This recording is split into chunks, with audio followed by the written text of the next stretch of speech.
আসসালামু আলাইকুম সবাইকে। আজকে আমরা এসেছি ওয়াজ শুনতে। চলুন ওয়াজ উপলক্ষে কি কি দেখলাম এবং কি কি করলাম আপনাদের সাথে শেয়ার করছি এবং আমি আপনাদেরকে ঘুরে ঘুরে দেখাচ্ছি। আজকের ওয়াজটি হয়েছিল গাবতলী সরকারি কলেজ মাঠে। আজকের ওয়াজের প্রধান বক্তা ছিলেন শায়খ আব্দুর রাজ্জাক বিন ইউসুফ এবং তার দুই ছেলে। আজকে ওয়াজ উপলক্ষে গাবতলীর ১ নং রেলগেটের পাশে বিভিন্ন ধরনের দোকান বসেছিল।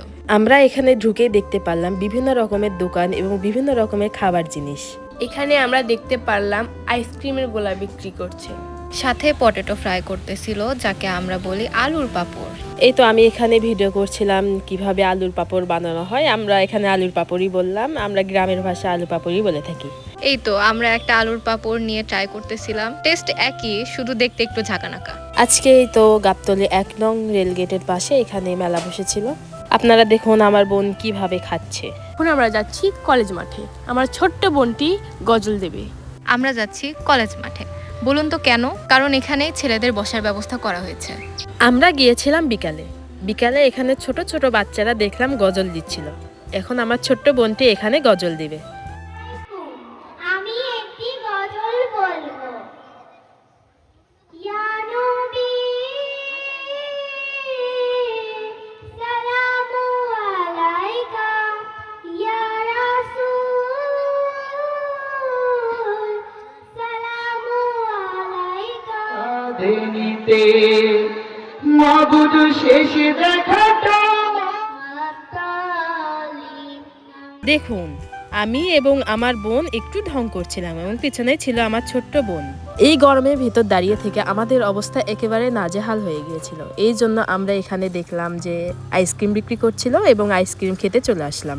আমরা আইসক্রিম দেখাচ্ছিলাম যেন আপনাদের খেতে মন চায় আমার ভিডিওটি দেখে। আমি এখানে 1 গ্লাস মাঠা নিয়েছিলাম। মাঠা ভিডিও করতে যেয়ে আমার হাতে সবগুলো পড়ে গিয়েছিল। এরপর রাত হয়ে গেল, আমরা রাতে ওয়াজ শুনতে যাচ্ছিলাম সবাই মিলে। মহিলা প্যান্ডেলটি হয়েছিল গাবতলী পাইলট স্কুল মাঠে। আপনাদেরকে আমি এখন দেখাবো মহিলা প্যান্ডেলে কেমন ভিড় হয়েছিল। আমরা এই তো চারদিকে ভিডিও করছিলাম এবং দেখছিলাম আমার আম্মুকে খুঁজে পাই কিনা এখানে। মহিলা প্যান্ডেলেও কিন্তু মেয়েদের সংখ্যা কম ছিল না, এখানে তুলনামূলক অনেক মেয়ে ছিল। একদিকে এখানে আমরা সবাই মিলে ওয়াজ শুনছিলাম এবং সবাই মিলে আমরা খাওয়া দাওয়া করছিলাম। এটা ছিল নাটুরের কাঁচাগোল্লা। আমরা সবাই মিলে এখানে নাটুরের কাঁচাগোল্লা খাচ্ছিলাম এবং চারিপাশে আপনাদেরকে দেখাচ্ছি। চারিপাশে তো আপনারা দেখতেই পাচ্ছেন এখানে খুব অন্ধকার ছিল এবং এই জন্য আমি দেখাতে পাচ্ছিলাম না যে কি রকম ভিড় ছিল। খাওয়া দাওয়া শেষ করে আমরা আবার ওয়াজ শুনতে বসে পড়লাম। তারপর আমরা আবারও দ্বিতীয় বক্তার ওয়াজটাই ভালোভাবে শুনলাম। এখানে দ্বিতীয় বক্তার ওয়াজ শেষ করার পর আবার প্রথম বক্তার ওয়াজ শুরু হয়ে গেল। এখন আমি আপনাদেরকে প্রথম বক্তার ওয়াজ একটু শুনে দেখাচ্ছি যে কি রকম হয়েছিল আজকের ওয়াজ। আলহামদুলিল্লাহ ওয়াহদা والصلاة والسلام على من لا نبي بعده أما بعد أعوذ بالله من الشيطان الرجيم। এই তো আমরা ওয়াজ শোনা শেষ করে বাসার উদ্দেশ্যে রওনা দিয়ে দিলাম। আজকের ওয়াজ শেষ হইতে হইতে বেশ রাত হয়ে গিয়েছিল। আজকের ভিডিওটি আপনাদেরকে কেমন লাগলো অবশ্যই কমেন্টে বলবেন এবং লাইক কমেন্ট শেয়ার করতে ভুলবেন না। আল্লাহ হাফেজ সবাইকে।